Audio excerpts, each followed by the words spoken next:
إن الحمد لله نحمده ونستعينه ونستغفره ونعوذ بالله من شرور أنفسنا ومن سيئات أعمالنا من يهده الله فلا مضل له ومن يضلل فلا هادي له أشهد أن لا إله إلا الله وحده لا شريك له وأشهد أن محمدا عبده ورسوله صلى الله عليه وسلم اللهم صل على محمد وعلى آل محمد كما صليت على إبراهيم وعلى آل إبراهيم إنك حميد مجيد اللهم بارك على محمد وعلى آل محمد كما باركت على إبراهيم وعلى آل إبراهيم إنك حميد مجيد أما بعد فإن خير الحديث كتاب الله وخير الهدي هدي محمد صلى الله عليه وسلم وشر الأمور محدثاتها وكل محدثة بدعة وكل بدعة ضلالة وكل ضلالة في النار أعوذ بالله من الشيطان الرجيم بسم الله الرحمن الرحيم يا أيها الناس اتقوا ربكم الذي خلقكم من نفس واحدة وخلق منها زوجها وبث منهما رجالا كثيرا ونساء واتقوا الله الذي تساءلون به والأرحام إن الله كان عليكم رقيبا يا أيها الذين آمنوا اتقوا الله حق تقاته ولا تموتن إلا وأنتم مسلمون يا أيها الذين آمنوا اتقوا الله وقولوا قولا سديدا يصلح لكم أعمالكم ويغفر لكم ذنوبكم ومن يطع الله ورسوله فقد فاز فوزا عظيما وقال جل وعلا في مقام آخر وما كان الله ليعذبهم وأنت فيهم وما كان الله معذبهم وهم يستغفرون. ہر قسم کی حمد و ثنا اللہ وحدہ لا شریک کے واسطے ہیں. درود و سلام نبی دو جہاں احمد مجتبیٰ جناب محمد الرسول اللہ صلی اللہ علیہ وسلم کی ذات بابرکات کے لیے ہیں. مختصر حمد و صلات کے بعد معزز سامعین کرام، معززات سامعات، گزشتہ چند جمعات المبارک سے رسول اکرم صلی اللہ علیہ وسلم کے فضائل، مناقب بیان کیے جا رہے ہیں. انہی میں سے گزشتہ جمعۃ المبارک میں حضور علیہ السلام کی دعاؤں اور اس کی برکتوں کا ذکر کیا گیا تھا. اسی طرح رسول اللہ صلی اللہ علیہ وسلم کے جو معجزات ہیں ان کا ایک لمبا عنوان ہے، جس میں سے چند باتیں آپ احباب کے گوش گزار کی جائیں گی.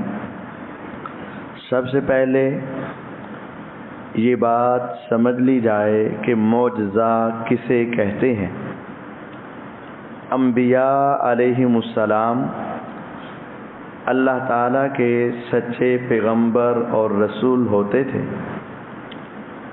اللہ تعالیٰ ان کو ان کی نبوت کی صداقت کے طور پر کچھ نشانیاں دیتے تھے، اس کو معجزہ کہا جاتا ہے. جیسا کہ سیدنا موسیٰ علیہ السلام کے پاس ایک لاٹھی تھی، وہ اس لاٹھی کو پھینکتے تو وہ سانپ بن جاتی اور پکڑتے تو عصا بن جاتی، لاٹھی بن جاتی. عیسیٰ علیہ السلام کو معجزہ تھا کہ مادر زاد اندھا نبینہ جو پیدائشی نبینہ ہے، جس کی بینائی کے لیے کوئی علاج نہ تھا، وہ عیسیٰ علیہ السلام کے پاس آتا تو آپ ہاتھ پھیرتے تو اللہ تعالیٰ اس کو شفا عطا کر دیتے، اس کی بینائی واپس آ جاتی۔ اسی طرح ہمارے نبی علیہ الصلوۃ والسلام کو بھی اللہ تعالیٰ نے معجزات دیے، اور تمام پہلے انبیاء سے بڑھ کر عطا کیے۔ اب جب پیغمبر معجزہ دکھاتے تو لوگ اس کو جادوگر کہہ دیتے کہ یہ جادوگر ہے، یہ جادو کر رہا ہے، کیونکہ انہوں نے سوچا یا سنا یہ تھا کہ جادو کے ساتھ ایسا عمل ہو جاتا ہے جو انسان کی عقل سے باہر ہوتا ہے، طاقت سے باہر ہوتا ہے، وہ جادو ہوتا ہے۔ حالانکہ جادو اور معجزے میں بہت فرق ہے۔ ایک فرق یہ ہے کہ جادوگر جب چاہے اپنی مرضی سے جادو کرتا ہے، لیکن معجزہ پیغمبروں کی اپنی مرضی سے نہیں ہوا کرتا۔ معجزہ اللہ تعالیٰ کی مرضی سے، جب وہ اللہ چاہے تو ہوتا ہے، جب نہ چاہے تو نہیں ہوتا ہے۔ یعنی جادو کے اندر انسان اپنا عمل کرتا ہے، جب چاہے کر لے، لیکن معجزے کے اندر انسان کا اپنا اختیار نہیں، اللہ تعالیٰ کی طرف سے اختیار آتا ہے اور کچھ دیر کے بعد ختم ہو جاتا ہے۔ دوسرا بڑا فرق یہ ہے کہ معجزے میں چیز کی اصلیت، حقیقت، ماہیت جو ہے وہ بدل جاتی ہے، اور جادو میں چیز کی اصلیت بدلتی نہیں ہے، وہ بدلتی ہوئی محسوس ہوتی ہے۔ فرق سمجھے، جب موسیٰ علیہ السلام نے جادوگروں سے کہا کہ تم اپنا جادو چلاؤ، انہوں نے رسیاں پھینکی۔ قرآن کہتا ہے کہ وہ یوں محسوس ہو رہی تھی جیسے وہ سانپ ہیں، لگ رہی تھی سانپ، سانپ تھی نہیں، محسوس ہو رہا تھا جیسے سانپ ہے۔ تو جادو کے اندر چیز کی حقیقت کا بدلنا محسوس ہوتا ہے، یعنی چیز بدلتی نہیں ہے، انسان کو ایسے لگتا ہے جیسے چیز بدل گئی، لیکن معجزے میں چیز واقعتاً بدل جاتی ہے اور حقیقت ہی بدل جاتی ہے۔ یہ معجزے اور جادو کا بہت بڑا فرق ہے۔ موسیٰ علیہ السلام نے جب اپنی لاٹھی پھینکی تو وہ واقعتاً اژدہا بنا، اور اس نے ساری ان رسیوں کو کھا لیا جو ظاہر طور پر سانپ لگ رہی تھی اور حقیقت میں وہ رسیاں تھیں۔ اسی طرح اللہ تعالیٰ نے ہمارے نبی علیہ السلام کو جو معجزات دیے ہیں، وہ واقعتاً اس چیز کی حقیقت ہی بدل جایا کرتی تھی اور چیز کے اندر تبدیلی ہی آ جایا کرتی تھی۔ اس طرح کے بے شمار معجزات اس وقت جب پیغمبر علیہ السلام دکھایا کرتے تھے تو ان کا مقصود یہ ہوتا تھا کہ دیکھ لو، عام انسان کوئی بھی یہ کام نہیں کر سکتا، اگر پیغمبر علیہ السلام کر رہے ہیں تو اس کا مطلب ہے کہ ان کے پاس ایک خاص اللہ کے ساتھ تعلق، رابطہ ہے، کہ اس اللہ کی طاقت کے ساتھ اور اس کی اجازت کے ساتھ آپ یہ کام کر رہے ہیں، تاکہ لوگوں کو بتایا جائے یہ واقعتاً اللہ کے سچے نبی اور رسول ہیں۔ میرے نبی علیہ الصلوۃ والسلام کے معجزات میں سے یہ معراج کا واقعہ ایک بہت بڑا معجزہ ہے، اور یہ ایسا معجزہ ہے جو آج تک انسانیت اس کی گہرائی تک نہیں پہنچ سکتی، کہ کسی کا سینہ چاک کیا جائے اور وہ زندہ ہو، دیکھ بھی رہا ہو، اور پھر دل اتار کے باہر نکال دیا جائے اور وہ زندہ ہو اور وہ دیکھ رہا ہو، سن رہا ہو، محسوس کر رہا ہو، اور اس کو الگ تھال میں رکھ کے پانی کے ساتھ، زمزم کے ساتھ دھو دیا جائے اور پھر لا کے اس طرح رکھا جائے اور وہ جڑ بھی جائے، اور وہ اتنا جڑ جائے کہ اس کے اوپر سے نشانات بھی ختم ہو جائیں، اور پھر ایک لمحے کے بعد ہی اس کو اتنا لمبا سفر کروایا جائے اور اتنا تیز رفتار سفر کروایا جائے جو جہاز سے بھی تیز ہو، اور وہ بٹھایا بھی سامنے ایک براق کے اوپر، یوں سمجھے گھوڑے پر. وہ خچر سے چھوٹا تھا اور گدھے سے تھوڑا سا بڑا تھا جانور، جس کو براق کہتے ہیں. یعنی ہوا کے ساتھ بائی فیس ٹکرا رہے تھے. آگے سامنے کوئی شیشہ کوئی چیز بھی نہیں تھی. آج 200 کلومیٹر کی سپیڈ پہ انسان جائے تو برداشت نہیں ہو پائے گا. اتنے بڑا آپ کا آپریٹ ہوا ایک لحاظ سے سمجھے، اور اتنا لمبا سفر، اور بیت المقدس تک، اور پھر پہلے آسمان، دوسرے، تیسرے، چوتھے، پانچویں، چھٹے، ساتویں، اور اس سے آگے عند سدرۃ المنتہا، جہاں جبرائیل علیہ السلام بھی رک گئے. سدرہ کا معنی بیری، منتہا کا معنی آخری. سدرۃ المنتہا وہ بیری جہاں ڈیڈ لائن ہے، اس سے آگے کوئی کراس نہیں کر سکتا. جبرائیل علیہ السلام بھی اللہ سے کوئی بات بھی کرتے ہیں تو اس بیری سے پیچھے رہ کر کلام ہوتا ہے، آگے نہیں جا سکتے. آگے وہ فرشتے ہی صرف ہیں جو اللہ تعالیٰ نے آگے مقرر کیے ہوئے ہیں. اوپر والے نیچے نہیں، نیچے والے اوپر نہیں. سدرۃ المنتہا ڈیڈ لائن ہے. میرے آقا اس کو بھی کراس کر کے اللہ تعالیٰ کے پاس پہنچے. 70,000 نور کے پردے تھے. پیچھے سے میرے رب نے کلام کیا، میرے پیغمبر علیہ السلام نے سنا. میرے آقا کلام کرتے اللہ تعالیٰ سے گفتگو ہوئی، پھر جنت دیکھی، وہ جہنم دیکھی، پھر واپس آئے. پھر 50 نمازیں تھیں، موسیٰ علیہ السلام سے ملے، پھر گئے، پھر آئے، پھر گئے، پھر آئے، پھر گئے، پھر آئے. وہ 9 چکر لگا کر 5 نمازیں رہ گئیں. یہ سارا کام پھر آپ واپس آئے، نبیوں کی امامت کروائی، واپس آئے. ابھی رات ختم نہیں ہوئی تھی. یہ سارا کیا تھا؟ معجزہ تھا محمد الرسول اللہ صلی اللہ علیہ وسلم. اور یہ سب سے بڑا معجزہ تھا. پھر آپ نے، یہ ایک ایسا معجزہ ہے جو صرف آپ کے ساتھ خاص تھا، جو کسی کو نظر نہیں آیا.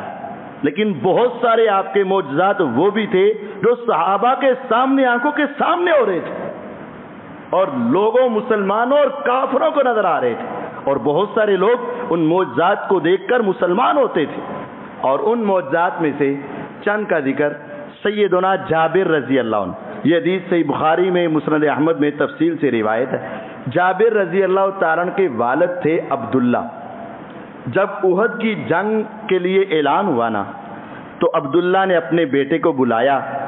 کہا بیٹا میرا جی چاہتا تھا کہ میں بھی میدان جہاد میں جاؤں اور اللہ کے راستے میں شہید ہو جاؤں، اور میرا دل یہ چاہتا تھا کہ میرا بیٹا بھی میری آنکھوں کے سامنے اللہ کے راستے میں اپنی جان کا نذرانہ دے دے. لیکن بیٹا میری 9 بیٹیاں ہیں، اگر ہم دونوں ہی چلے گئے تو پیچھے ان بیٹیوں کا کون نگران بنے گا؟ اب تجھے قربانی دینی پڑے گی. تو ذرا بیٹیوں کے پاس، بہنوں کے پاس رہنا، میں اپنی جان کو اللہ کے حوالے کرنے کے لیے جا رہا ہوں. اور یاد رکھنا پیچھے سے میرے اوپر کچھ قرضہ ہے. تو بیٹا ہونے کے ناطے تیرے اوپر وزن تو بہت آئے گا، 9 بہنوں کا اور میرے قرضے کا، لیکن بیٹا ہونے کے ناطے ادا کر دینا. میں جا رہا ہوں اور مجھے محسوس ہو رہا ہے کہ احد پہاڑ کے کنارے پہ مجھے جنت کی خوشبو آ رہی ہے. صحیح بخاری میں. باپ چلا گیا اور ایسا ہی ہوا کہ عبداللہ رضی اللہ عنہ میدان احد میں شہید ہو گئے. میرے نبی علیہ السلام نے اس وقت کہا تھا، جب واپس آئے نا تو آپ نے کہا تھا، جب صحابہ سے ملے تو جابر بہت پریشان، بہت پریشان. باپ شہید ہو جائے انسان پریشان ہوتا ہے، اور پھر 9 بہنوں کا بوجھ ہو اور کوئی بھائی بھی نہیں ہے، اور اوپر سے 95 من کھجوروں کا قرضہ تھا. یعنی یوں سمجھ لیں 95 من کھجوروں کا قرضہ ان کے ذمہ تھا. تو جابر بہت پریشان تھے. آپ نے کہا جابر پریشان نہ ہو، میں تمہیں ایک بات بتاتا ہوں. اللہ تعالیٰ نے نا احد میں 70 شہید ہوئے ہیں نا، 70 کے ساتھ اللہ نے اتنا پیار کیا، اتنا پیار کیا. قرآن 4 سپارہ سورۃ آل عمران میں بھی کچھ تذکرہ ہے. اللہ تعالیٰ نے سب کی روحوں کو نا عرش پہ اوپر بلا لیا، اور اللہ تعالیٰ نے 70 کی 70 روحوں سے کلام کیا ہے، باتیں کی ہیں. اللہ تعالیٰ نے ان کے ساتھ ایک محفل لگائی ہے. لیکن جابر، اللہ تعالیٰ ایک ایک سے گفتگو کر رہے تھے. جب تیرے ابو کی باری آئی، میرے رب کو تیرے والد کی شہادت اتنی پسند آئی کہ میرے رب نے 69 کے ساتھ 69 کے ساتھ صرف کلام کیا تھا، جب تیرے والد کی باری آئی تو میرے رب نے پردے ہٹا کے دیدار بھی کروا دیا تھا۔ جابر رضی کو کچھ حوصلہ ہوا اور پھر کہنے لگے اللہ کے حبیب علیہ السلام، بات تو آپ کی ٹھیک ہے، لیکن میری پریشانی یہ ہے کہ والد کے اوپر 95 من قرضہ ہے کھجوروں کا، تو میرے باغ میں تو اتنی کھجوریں ہیں ہی نہیں، اور اگر اتنی اتر بھی جائیں تو میں بہنوں کا بوجھ اٹھاؤں گا یا قرضہ ادا کروں گا، اور سال کے بعد پھل آئے گا، اگر میں سارا بھی پھل دے دوں تو پورا سال ہم کیسے گزاریں گے، اور وہ پورا دینے کے ساتھ بھی قرضہ پورا نہیں ہوگا۔ تو آپ پھر ایسا کریں کہ ان کو کہہ دیں کہ مجھے معاف کر دیں کچھ قرضہ تھا یہودی کا۔ آپ علیہ السلام نے کہا پہلے تو بات کر پھر میں کروں گا۔ جابر رضی اللہ نے جا کر کہا کہ معافی دے دے یار، یا کچھ کم کر دے۔ اس نے کہا نہیں۔ پھر میرے نبی علیہ السلام کو آپ نے بلایا۔ جابر رضی کے گھر میں نبی علیہ السلام آئے دوپہر کے وقت، اور آپ رات کو لمبی عبادت کرتے تھے، نماز پڑھتے تھے، تو آپ کو نیند آ رہی تھی۔ تو جابر رضی اللہ تعالی نے جب آپ کو دیکھا تو اپنی بیوی سے کہا کہ حضور دوپہر کو آئے ہیں، آپ نے آرام کرنا ہے، بستر لگا دو اور ایک کمرے میں بند ہو جانا، تمہاری آوازیں نہ آئیں اور کوئی چیز کا کھڑاک نہ آئے، میرے حضور کی نیند پریشان نہ ہو اور آپ کو بیرامی نہ ہو۔ اور اپنے غلام کو بلایا، ذرا جلدی سے، ہمارے گھر میں ایک ہی بکری ہے، اس کو جلدی سے ذبح کر دے، اور حضور کے اٹھنے سے پہلے ہم نے آپ کا کھانا بنانا ہے۔ غربت اگرچہ تھی لیکن حضور کی محبت کوٹ کوٹ کے بھری ہوئی تھی۔ اور جابر کہتے ہیں کہ مجھے پتا تھا کہ حضور کو گوشت سے بڑی محبت ہے، اور مجھے پتا تھا کہ آپ نے جب اٹھنا ہے تو فوراً پانی منگوانا ہے اور وضو کرنا ہے۔ میں نے اپنے غلام سے کہہ دیا کہ حضور علیہ السلام کے اٹھنے سے پہلے ہم نے یہ جانور بنانا بھی ہے اور اس کو پکانا بھی ہے، اور جب حضور علیہ السلام نے پانی مانگنا ہے نا تو ان کے وضو کرنے سے پہلے یہ کھانا یہاں ہونا چاہیے، ورنہ حضور چلے جائیں گے، ورنہ حضور علیہ السلام چلے جائیں گے۔ ہم نے مل کر وہ کھانا بنایا، میرے نبی علیہ السلام بیدار ہوئے اور آپ نے وہی کیا، کہا جابر جلدی سے پانی لا۔ میں پانی لینے گیا، پیچھے اس کو کہا کہ جلدی سے کھانا لگا۔ جب میں نے کھانا لگایا تو حضور علیہ السلام نے مسکرا کر میری طرف دیکھا اور کہا جابر تجھے پتا تھا کہ تیرے پیغمبر کو گوشت کے ساتھ محبت ہے؟ اچھا کھانا آیا ہے، جاؤ میرے دونوں یاروں کو ابو بکر اور عمر رضی کو بلا کر لاؤ۔ بخاری مسند احمد کی روایت۔ دونوں کو بلایا گیا، نبی علیہ السلام نے کھانا کھایا۔ آپ نے کہا اب اس یہودی کو بلا جس کا قرضہ ہے، میں اس کو مل لیتا ہوں۔ بلایا گیا یہودی کو، حضور علیہ السلام نے کہا یار اس کو معاف کر دے۔ کہنے لگا جی نہیں۔ آپ نے کہا چل ایسا کر، آدھا اب لے لینا اور آدھا آئندہ سال لے لینا جب پھل آئے گا۔ اس نے کہا جی نہیں۔ میرے حضور علیہ السلام دیکھنے لگے۔ اب کہا جابر پریشان نہ ہو، میں جا رہا ہوں، ظہر پڑھنے کے لیے ہم جا رہے ہیں، ایسا کر کے اپنی کھجوروں کے سارے خوشے اتار اور ان کی جو قسمیں ہیں نا، اجوا الگ اور دوسری الگ، ان کے ڈھیر لگا، میں آ رہا ہوں۔ حضور علیہ السلام نماز پڑھنے کے واپس آئے، ابو بکر اور عمر رضی اللہ عنہ بھی واپس آئے۔ آپ نے ان کے بڑا جو ڈھیر تھا اس کے پاس بیٹھ کے پھر رب العالمین سے دعائیں کی۔ اللہ تعالیٰ نے پھر اس میں ایسی برکت ڈالی۔ پھر آپ نے فرمایا جابر ان کو دے دے، بلاتا جا اور دیتا جا۔ جابر کہتے ہیں اللہ کی قسم، حضور تو اٹھ کے چلے گئے، میں نے سب کو 95 من کھجوریں دے دی، اور جب میں نے باقی کو تولا تو میرے پاس ابھی 50 من کھجوریں باقی موجود تھیں۔ عصر سے پہلے میں نے سب دے دیا، اور پھر جب عصر کی نماز پڑھنے کے لیے میں آیا تو میں نے رسول اللہ صلی اللہ علیہ وسلم کو بتایا۔ آپ نے فرمایا جابر یہ عمر کو بھی بتا دے، ابو بکر کو بھی بتا دے رضی اللہ تعالیٰ عنہما۔ جابر رضی اللہ عنہ گئے حضرت عمر کے پاس اور ان کو جا کر بتایا، اور عمر رضی اللہ عنہ فرماتے ہیں بتانے کی ضرورت نہیں، جب حضور وہاں بیٹھ گئے تھے مجھے وہاں ہی یقین تھا کہ اللہ کبھی بھی میرے پیغمبر کو خالی واپس نہیں موڑے گا۔ یہ پیغمبر علیہ السلام کا معجزہ تھا کہ ایسی کھجوریں جو 2 سالوں میں اترنی تھی وہ آپ نے اسی وقت تھوڑی سی کھجوریں دے کر سب کو پورا بھی کر دیا اور 50 من کھجوریں ان کے لیے بچ بھی گئیں. جابر رضی اللہ تعالیٰ عنہ بھی راضی ہو گئے اور اللہ کی رحمتوں کا نزول ہو گیا. حضرت ابو ہریرہ رضی اللہ عنہ, پچھلے جمعے بھی ان کے 2-3 تذکرے ہوئے تھے, آج بھی ان کا ایک بڑا عظیم الشان واقعہ ہے, صحیح بخاری میں. یہ صفہ والوں میں تھے. صفہ کیا ہے؟ صفہ چبوترے کو کہتے, چھوٹا سا تھڑے کو صفہ کہتے.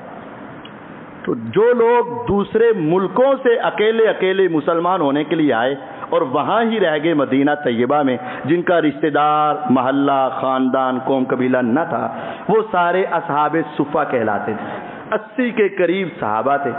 تو یہ ابو ہریرہ رضی اللہ عنہ بھی دوست قبیلے کے تھے, تو یہ بھی اصحاب صفہ میں شامل ہو گئے. ان کے پاس چند کھجوریں تھیں جو تقریباً 9-10 کھجوریں 9-10 کھجوریں تھی.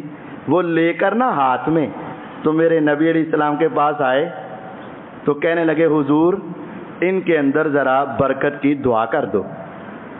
میرے نبی علیہ السلام نے نا ان کی اس طرح لائن بنا کے رکھ دیا, یعنی کھجوریں تھوڑی سی تھیں, 5, 7, 9 یا 10 تھیں, تو 1, 2, 3, 4 اس طرح لائن بنا کے رکھا, صف بنا دی ان کی, اور حضور نے اللہ سے برکت کی دعا کی.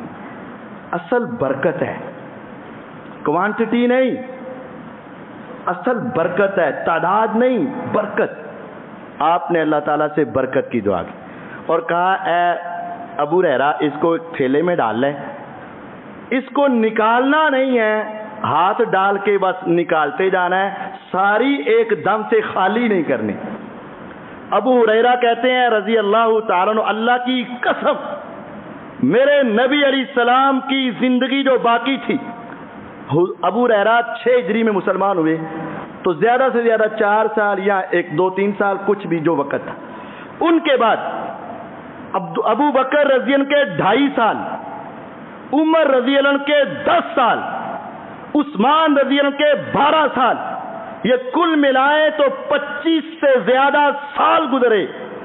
ابو ہریرہ رضی اللہ عنہ کہتے ہیں صحیح بخاری میں, اللہ کی قسم حضرت عثمان رضی اللہ عنہ کی شہادت تک میں نے وہ تھیلا اپنے پاس رکھا, وہ 9-10 کھجوریں جو تھی برکت والی میں نے اس میں ڈالی ہوئی تھی, اس میں سے کئی ٹن کھجوریں بیچ کر میں نے اللہ کے راستے میں جہاد کے لیے دی, اور اسی میں سے میں نے اپنے خاندان کو کھلائی, رشتہ داروں کو کھلائی, مسافروں کو کھلائی, مہمانوں کو کھلائی.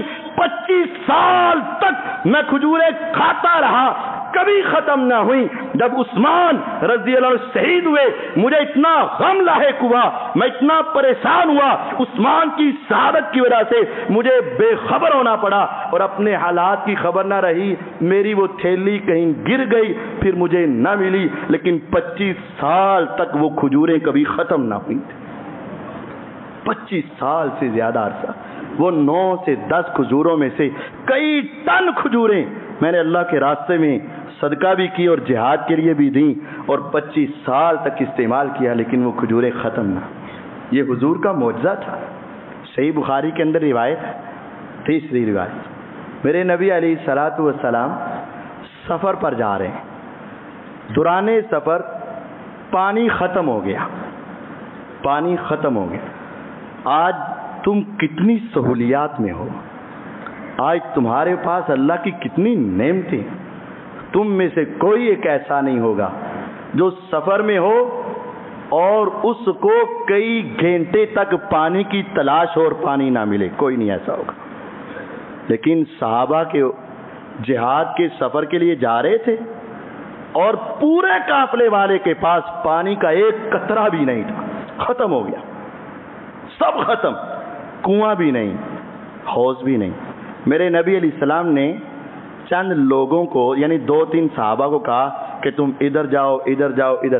چاروں طرف سے کوئی کنواں, کوئی حوض, کوئی جگہ جہاں پانی کھڑا ہو تو وہ تلاش کر کے آؤ, تاکہ ہم وہاں جائیں, جانوروں کو پانی پلائیں, خود پانی پئیں, کوئی کھانے کا انتظام کریں, ہم سے آگے سفر نہیں ہوگا. صحیح بخاری. ایک صحابہ کا ایک چھوٹا سا دستہ گیا تو ایک عورت اونٹ کے اوپر 2 بڑے بڑے مشکیزیں پانی کے بھر کے لا رہی تھی. انہوں نے اس کو روکا اور پوچھنا یہ چاہا کہ کہاں سے لے کر آئی ہو تاکہ ہم بھی وہاں پہنچ جائیں. لیکن جب اس نے بتایا تو یہ پریشان ہو گئے. اس نے کہا میں اپنے بچوں کے لیے 1 دن اور 1 رات یعنی 24 گھنٹے کا سفر کر کے پانی تلاش کر کے لے کے آئی. اب صحابہ کہنے لگے 24 گھنٹے کا سفر کون کرے؟ اسے کہا کہ چل تو ہمارے نبی علیہ السلام کے پاس چل. غور کیجئے امانت داری کیا ہے. چھین بھی تو سکتے تھے نا, لوٹ بھی تو سکتے تھے نا, ایسا نہیں کیا. کہا چل تو ہمارے نبی علیہ السلام کے پاس چل. اس نے آگے سے جو سن رکھا تھا وہ کہنے لگی وہی وہ بے دین جو نیا دین لے کے آئے اس کی طرف. کہنے لگے جو تیرے ذہن میں ہے نا, ہاں ہم تو بے دین نہیں کہتے لیکن جو تو سمجھ گئی ہے نا بس اسی کی طرف. صحابہ اس کو لے کر نبی علیہ السلام کے پاس آئے اور بتا دیا کہ ہم پانی خود لے آتے لیکن 24 گھنٹے کی مسافت کے بعد اس کو پانی ملا ہے, ہم اتنا سفر نہیں کر سکتے تھے, اس کو لے آئے. میرے نبی علیہ السلام نے عورت کو نیچے اترنے کا حکم دیا اور پورے قافلے کو جمع کیا اور اس کے مشکیزے کو کھولا اور پانی بھرنا شروع کر دیا. سب نے پانی بھر بھی لیا, سارے جانوروں کو پلا بھی دیا, خود بھی پیا اور نہائے بھی. اور وہ عورت حیران ہو کے اپنے مشکیزوں کی طرف دیکھ رہی تھی اور وہ حیران ہو کے کھڑی ہے کہ یہ ہو کا گیا.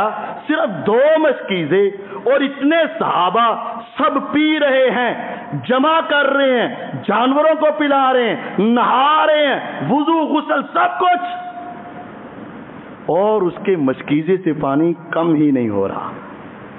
جب سب نے اپنا اپنا پورا حصہ لے لیا تو وہ کہتی اللہ کی قسم 1 قطرے کے برابر بھی مجھے کمی محسوس نہ ہوئی.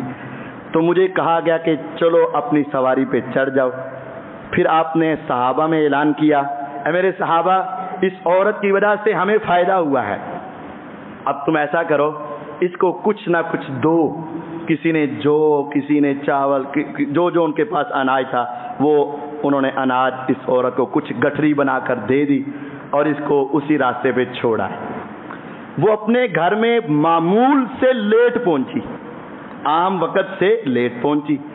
تو گھر والوں نے پوچھا تو اس نے کہا چھوڑ دو, آج میں نے جس شخص کو دیکھا ہے یا تو واقعتاً وہ اللہ کا سچا نبی ہے یا روئے زمین کا سب سے بڑا جادوگر ہے. 2 باتوں میں سے ایک ضرور ہے, یا سچا نبی ہے یا روئے زمین کا سب سے بڑا جادوگر ہے, ان 2 باتوں میں سے ایک ہے. اور اس نے پھر پورا واقعہ سنا دیا. پھر کہتی ہے مجھے لگتا ہے کہ وہ سچا نبی ہے, کیونکہ جادوگر ہوتا تو اتنا احترام نہ کرتا اور جو لیا تھا اس کے بدلے مجھے یہ تحفہ عطا کبھی نہ کرتا. اس کے یہ اخلاق لگتا ہے کہ وہ سچا نبی ہے. میرے نبی علیہ الصلوۃ والسلام نے بھی پھر اس عورت کا قبیلہ وغیرہ جو پوچھ لیا ہوگا اس وقت, آپ نے ان کے محلے کے ارد گرد کے علاقوں میں جہاد کر کے فتح کیے تھے, لیکن اس عورت کے محلے پہ آپ نے کبھی حملہ نہیں کیا تھا کیونکہ مشکل وقت میں یہ عورت ہمارے کام آئی تھی. جب مکہ فتح ہوا نا تو وہ پورا قبیلہ ہی مسلمان ہو چکا تھا اور اس کے پیچھے وجہ اس عورت کے ساتھ میرے پیغمبر کا حسن اخلاق بھی تھا اور اس نے میرے پیغمبر کا جو معجزہ دیکھا تھا اس کی وجہ سے ان کو یقین ہو چکا تھا کہ یہ محمد صلی اللہ علیہ وسلم واقعتاً اللہ کے رسول ہیں. یہ میرے نبی علیہ السلام کے معجزات ہیں, یہ میرے آقا کی شان ہے, میرے نبی علیہ السلام کا مقام ہے.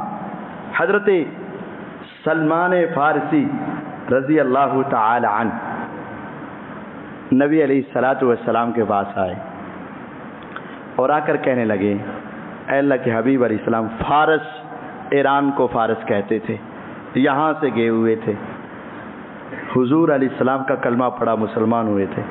تو کہنے لگے حضور علیہ السلام دور دراز سے علاقے سے آیا ہوں, میرے پاس کچھ نہیں ہے, یہ بھی اصحاب صفا میں ہی تھے, تو آپ میرے لیے بھی کچھ تھوڑی سی برکت کی دعا کر دیں. یہ 2-3 درخت میں نے بڑی مشکل سے 2-4 درخت میں نے جمع کیے ہیں, ان کا پھل لگتا ہے تو میں اتار کے کھا بھی لیتا ہوں اور بیچ کر اپنا کچھ گزارا بھی کرتا ہوں, لیکن آپ برکت کی دعا کر دیں. مسند احمد کی حدیث ہے، میرے نبی علیہ السلام نے اس کے لیے برکت کی دعا کی. کہتے ہیں پورے مدینے میں کھجور کا پھل ایک مرتبہ لگتا تھا سال میں، لیکن میرا پھل سال میں ہمیشہ 2 مرتبہ لگتا تھا. اور عام طور پر تم نے دیکھا ہوگا کھجور کے پھل سے خوشبو نہیں آتی. یہاں پڑا ہو، کلو ہو، من ہو، اس کی خوشبو سمیل، جس طرح سنترا کھاتے ہیں یا کوئی اور پھل ہے تو دور سے سمیل خوشبو آ جاتی ہے نا، کھجور سے خوشبو نہیں آتی. لیکن میرے آقا نے جب میرے باغ کے لیے دعا کی تھی، میرا پھل ڈبل بھی ہوتا تھا اور میری کھجوروں سے خوشبو بھی آیا کرتی تھی. یہ سلمان فارسی رضی کے لیے تھا، اور وہ تو معروف ہی ہے. صحیح مسلم کی روایت ہے، میرے نبی علیہ الصلوۃ والسلام نے، جابر رضی اللہ تعالیٰ عنہ حدیث کے راوی ہیں کہ میرے نبی علیہ الصلوۃ والسلام نے سفر کیا، اور سفر میں صحیح مسلم کی روایت، آپ نے کہا کہ آج رات ساری سفر کریں گے اور کل دوپہر کو جب ہم نے وہاں پہنچنا ہے نا تو وہاں پھر ایک بات تمہیں میں بتاؤں گا. حضور علیہ السلام رات کو سفر کرتے رہے، اونٹ پر بیٹھے تھے تو نیند کی وجہ سے آپ ایک طرف جھک گئے. نیند آ جائے نا سواری پہ تو انسان اس طرح. تو ابو قتادہ رضی اللہ عنہ نے دیکھا تو اپنی سواری حضور کی سواری کے قریب کر کے پھر حضور علیہ السلام کو تھوڑا سا سہارا دے کر سیدھا کر دیا، اور پھر اپنی سواری حضور کی سواری کے ساتھ رکھی. آپ کچھ دیر کے بعد دوبارہ اس طرح جھک گئے. دیکھو صحابہ نے پورے واقعات بیان کی. پھر آپ جھکے تو ابو قتادہ رضی نے دوبارہ سیدھا کر دی. تیسری مرتبہ حضور بہت ہی جھک گئے. پہلی 2 مرتبہ میرے نبی علیہ السلام کو پتہ نہیں چلا، بس نیند میں دوبارہ سیدھے ہو گئے. تیسری مرتبہ بہت جھکے، جب انہوں نے اب آپ کو سہارا دیا تو آپ بیدار ہو گئے. آپ نے کہا قتادہ کون؟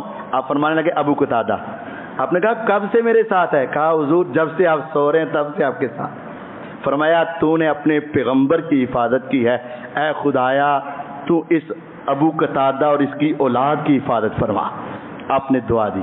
پھر آپ نے کہا کہ کوئی اور بھی ساتھی قریب ہیں؟ کہتے ہاں. تو ایک دم سے 7 صحابہ جمع ہو گئے. آپ نے فرمایا سو جاتے ہیں، اب برداشت نہیں ہو رہا. تو ایک سائڈ پہ ہوئے، سو گئے. صبح ہوئی، آپ نے وضو کیا. جب وضو کیا نا تو باقی تھوڑا سا ایک گھونٹ پانی بچ گیا. آپ نے فرمایا ابو قتادہ اس کو سنبھال لے، یہ تیرے کام آئے گا.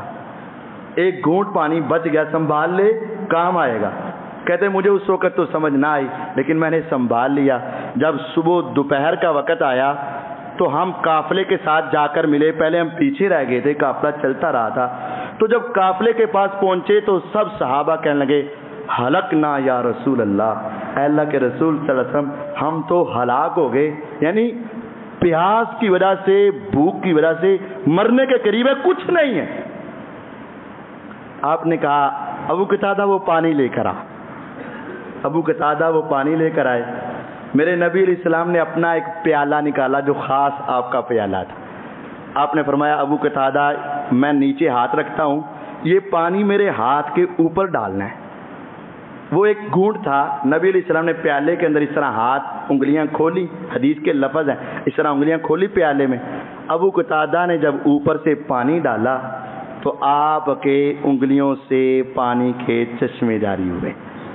صحابہ کہتے ہیں اللہ کی قسم ہم 80 کے قریب صحابی تھے جو پیاس کی وجہ سے اتنے نڈھال کے موت کے قریب تھے. ہم نے پیا تو خوب رج کے پیا اور سیر ہو کے پیا، اور ہم نے سنبھال بھی لیا. صحیح مسلم کی روایت ہے صحابہ نے جب یہ دیکھا نا کہ کام بن رہا ہے، انہوں نے کہا حضور بھوک بھی بہت لگی ہوئی ہے، بھوک نے بھی بہت ستا رکھا ہے. میرے نبی علیہ السلام فرماتے ہیں اللہ تمہیں کھلا دے گا. یہاں سے ہم وضو کیا، نماز پڑھی. جب تھوڑا سا آگے گئے تو اللہ تعالیٰ نے ساحل سمندر پر ہمیں ایک مچھلی دے دی. سمندر سے ایک مچھلی باہر آئی اور اللہ نے ہمیں دی. جابر رضی اللہ عنہ کہتے ہیں کہ وہ مچھلی اتنی بڑی تھی کہ اللہ کی قسم ہم نے وہ مچھلی کھائی. اس کا جو سر تھا اور سر میں جو آنکھ کی جگہ تھی، ڈیلے کی جگہ تھی، اب نے آنکھ نکالی اور اس کے آنکھ کی جگہ میں ایک بندہ گیا، دوسرا گیا، تیسرا گیا، چوتھا گیا، 5واں گیا, ہم 5 بندے آنکھ کی جگہ میں داخل ہو گئے اور سارے اس میں پورے آ گئے. اس آنکھ کی جگہ اتنی بڑی تھی, وہ مچھلی کتنی بڑی ہو. اور پھر ہم نے کیا کیا, اتنی بڑی مچھلی اللہ نے ہمیں دی کہ ہم نے, ایک ہوتا ہے اس کا درمیان والا حصہ, لیکن ایک ہوتے ہیں سائڈوں کے کنڈے, کانٹے جو سائڈوں پہ ہیں, پسلیاں جس کو کہہ سکتے ہیں. ہم نے اس کے 2 کانٹے پکڑ کے ایسے کھڑے کیے اور پورے قافلے میں جو سب سے اونچا اونٹ تھا اور سب سے اونچا انسان تھا, مرد تھا, ہم نے وہ اونچا اونٹ اور سب سے لمبے صحابی کو بلایا, اس اونٹ پر بٹھایا اور اس کے سر کے اوپر بڑی سی پگڑی رکھی, اور ہم نے 2 کانٹے جوڑ کے کہا اس کے اندر سے گزر کے دکھا. وہ اونٹ پر بیٹھ کر وہ اس کے اندر سے گزر گیا, لیکن ان کانٹوں کے ساتھ ٹچ نہیں ہوا تھا, نہ سائڈوں سے نہ اوپر سے, اس کے کانٹے اتنے بڑے تھے. یہ اللہ تعالیٰ نے محمد الرسول اللہ صلی اللہ علیہ وسلم کو چیزیں عطا فرمائی. تو یہ میرے نبی علیہ السلام کی دعائیں, برکتیں, رحمتیں یہ بہت ہیں. آج ہم وہ دعائیں کیسے لے سکتے ہیں, وہ برکت کیسے لے سکتے ہیں؟ ہمیں بھی اللہ تعالیٰ سے مال ٹھیک ہے مانگ سکتے ہو, لیکن صرف مال نہ مانگو. اے اللہ جو کچھ بھی دے تو اس میں برکت پیدا فرما. اگر اولاد ہے 10 کے بجائے 2 ہوں لیکن برکت والے ہوں اولاد, مال لاکھ کے بجائے 50,000 ہو لیکن برکت والا ہو. جو بھی نعمتیں ہیں وہ برکت والی ہو جائیں تو یقین جانیے اس میں بہت ہی خیر ہے. اور اگر تعداد مانگ لیں اور برکت سے خالی ہو تو اس کا فائدہ نہیں ہے. ہم اللہ تعالیٰ سے جب بھی دعا کریں اللہ تعالیٰ سے برکت کی دعا کریں, اور یقین رکھیں کہ اللہ تعالیٰ نے ہمارے نبی علیہ السلام کو جو معجزات عطا کر دیے تھے وہ کسی اور کے لیے نہیں تھے, اور آپ نے وہ معجزات اپنے صحابہ کو دکھائے, اور اس کے اندر سارا کمال طاقت کس کی تھی؟ اللہ تعالیٰ کی تھی, لیکن اس کا ظہور محمد الرسول اللہ صلی اللہ علیہ وسلم کے ذریعے سے ہو رہا تھا. اللہ تعالیٰ ہمیں اپنے پیغمبر علیہ السلام سے سچی محبت کرنے کی توفیق عطا فرمائے. وآخر دعوانا ان الحمد للہ رب العالمین. 7 تاریخ بروز سوموار پیر والے دن جامعہ مسجد صدیقیہ میں صبح 10 بجے خواتین کے لیے درس قرآن ہو رہا ہے. مائیں بہنیں وہاں پہنچیں. سوموار والے دن 7 تاریخ کو جامعہ صدیقیہ میں. یہ 5 نومبر بروز ہفتہ یعنی کل جامعہ مسجد التوحید احمد کلونی حاجی طارق اعوان صاحب والی مسجد جو ہے, طارق صالح صاحب والی جامعہ مسجد توحید, اس کے اندر مفتی محمد نذیر احمد صاحب ڈیرہ چال والے اور علامہ محمد اسماعیل سندھو صاحب وہ درس قرآن دیں گے. تو عشاء کی نماز کے بعد ہفتے والے دن یعنی کل عشاء کی نماز کے بعد توحید مسجد میں درس قرآن ہے, تو تمام دوست وہاں پہنچیں.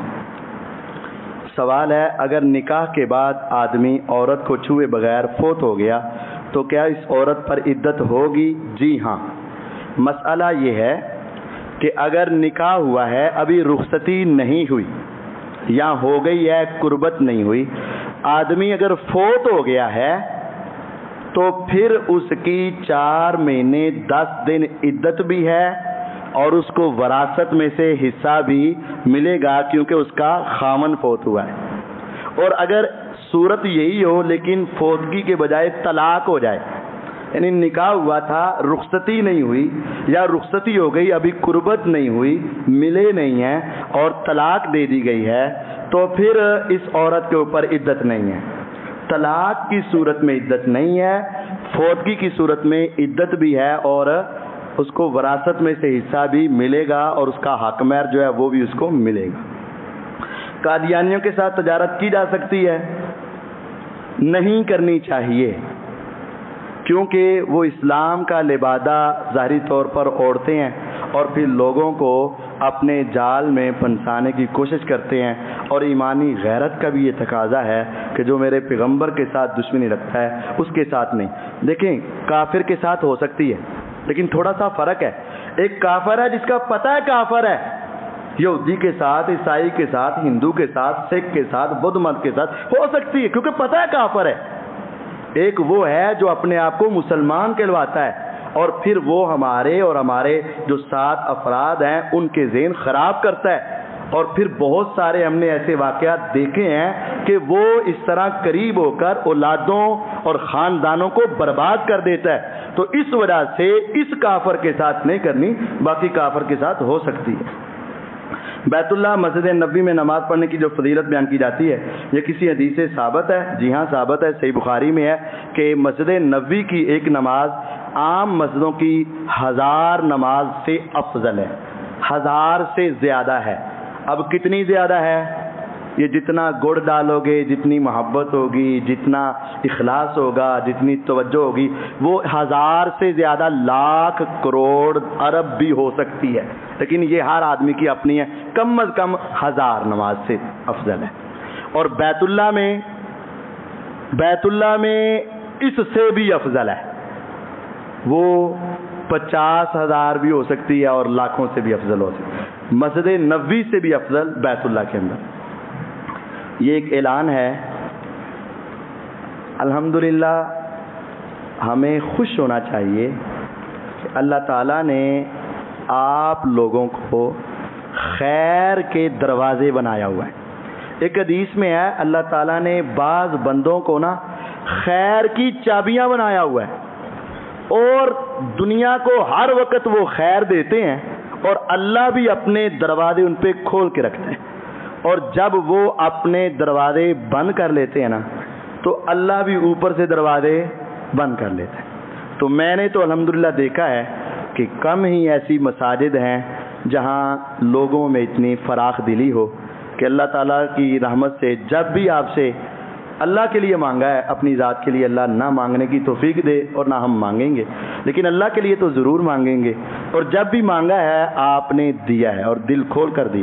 ابھی پچھلے دنوں جو 20 لاکھ کی ایک مسجد تھی، الحمدللہ بھائیوں نے بہت دیا، اور ایک بھائی نے کہہ دیا جننے کٹن گے سارے میرے، الحمدللہ وہ پورے ہو گئے۔ اس نے کہا جتنے کم ہوں مجھ سے لے لینا۔ الحمدللہ اللہ تعالیٰ نے ہمارے ایسے ساتھی رکھے ہیں، اور یہ دیکھیں آپ کے لیے اور میرے لیے صدقہ جاری۔ کوئی پتہ نہیں ہم کب اس دنیا سے چلے جائیں، گاڑیاں بھی یہی ہیں، مکان بھی یہی ہیں، سب کچھ یہی ہے، ساتھ وہی ہے جو ہم نے بک کروا دیا ہے، جو ہم نے سنبھال لی۔ نبی علیہ السلام نے نا ایک مرتبہ ایک جانور صدقہ کیا اور کہا عائشہ اس کا سارا گوشت، سارا نہیں کہا، عائشہ اس کا گوشت تقسیم کر دینا۔ عائشہ رضی نے سب دے دیا، اور ایک دستی اگلی جو ٹانگ ہے نا، اس کو پتا تھا کہ حضور کو یہ بڑی پسند ہے، وہ رکھ لی، باقی سارا دے دیا۔ آپ واپس آئے تو فرمایا عائشہ کچھ بچا ہے؟ کہنے لگی حضور کچھ نہیں بچا، صرف ایک دستی بچی ہے۔ فرمایا عائشہ سچ پوچھو تو سارا ہی بچ گیا ہے سوائے اس دستی کے، کیونکہ جو جمع ہو گیا وہ بچ گیا، یہ تو کھا کے کیا ہو گیا، ختم ہو گیا۔ تو یہ ہمارے بھائی ہیں اور دوست بھی ہیں، آپ بھی ان کو جانتے ہیں۔ ایک مسجد بنائی ہے شاہدرہ میں، وہ 3 مرلے کی پہلے مسجد ہے، میں وہاں گیا ہوں، درس دیا ہے، بہت چھوٹی سی مسجد ہے۔ 3 مرلے میں کیا ہوگا، واش روم کہاں ہوں گے، وضو خانہ کہاں ہوگا، جوتیاں اتارنے کی جگہ کیا ہوگی 3 مرلے میں، اور مسجد کے اندر حال اور جمعہ اور محراب 3 مرلے میں کیا بنے گا؟ تو 3 مرلے کی جگہ لی ہے، مین جو اس علاقے کا روڈ ہے اس کے اوپر لی ہے، تو صرف 30 لاکھ روپے کی ہے، اور اس میں سے 9 لاکھ روپیہ ادا کر دیا ہوا ہے، 21 لاکھ روپیہ باقی ہے۔ اس کے جو مسلے بنتے ہیں وہ 70 مسلے ہیں نماز کی جگہ، آدمی 2 فٹ چوڑا ہوتا ہے اور 4 فٹ آگے، 8 فٹ کی جگہ 70 مسلے بنتے ہیں۔ ایک مسلے کی قیمت جو ہے 29,870 بنتی ہے، یعنی یوں سمجھیں کہ 30,000 روپیہ ہے۔ تو ہر آدمی کو چاہیے، یہ 70 مسلے ہیں اور 400 آدمی ہیں، 70 مسلے اور 400 آدمی، یہ تو کوشش ہونی چاہیے کہ اے منو مل جائے، اے منو مل جائے، کہیں رہ نہ جائے۔ صرف 70 مسلے ہیں، 30,000 روپیہ ہے ایک مسلے کا۔ آپ اپنے اپنے والدین کی طرف سے، اپنی طرف سے 1-1 2-2 مسلے رکھیں، تاکہ ان کو ہر روز 5 وقت میں نمازوں کا ثواب ملتا جائے۔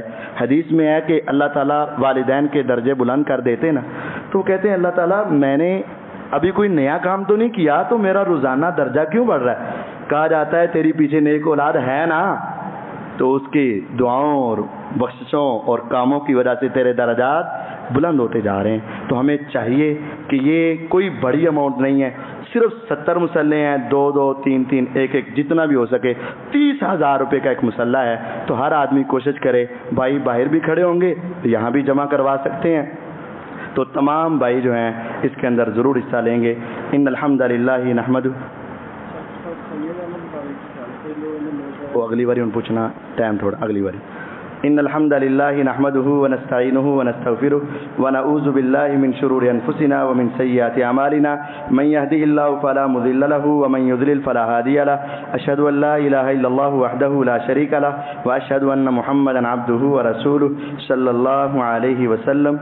اللہ تعالیٰ نے ہمارے نبی محمد صلی اللہ علیہ وسلم کو سارے انسانوں سے اعلیٰ اور افضل بنایا, اور آپ کو بے شمار معجزات عطا کیے تھے جن کے ساتھ اہل ایمان کا ایمان مزید مضبوط ہوتا تھا اور صحابہ کا ایمان مزید بڑھتا تھا, اور غیر مسلم ان معجزات کو دیکھ کر اسلام قبول کر لیتے تھے. ان میں سے چند کا ذکر کیا گیا ہے. اللہ تعالی ہمیں بھی ان پر یقین رکھنے, عقل میں آئے نہ آئے لیکن ہم مانتے ہیں کہ اللہ نے ہمارے پیغمبر علیہ السلام کو یہ مقام دیا تھا, اس کو ماننا ایمان ہے, اور اس میں طویل کرنا یا انکار کرنا کفر تک پہنچ جاتا ہے. اللہ تعالی ہمیں اپنے پیغمبر علیہ السلام سے سچی محبت کرنے کی توفیق عطا فرمائے. وآخر دعوانا ان الحمد للہ رب العالمین.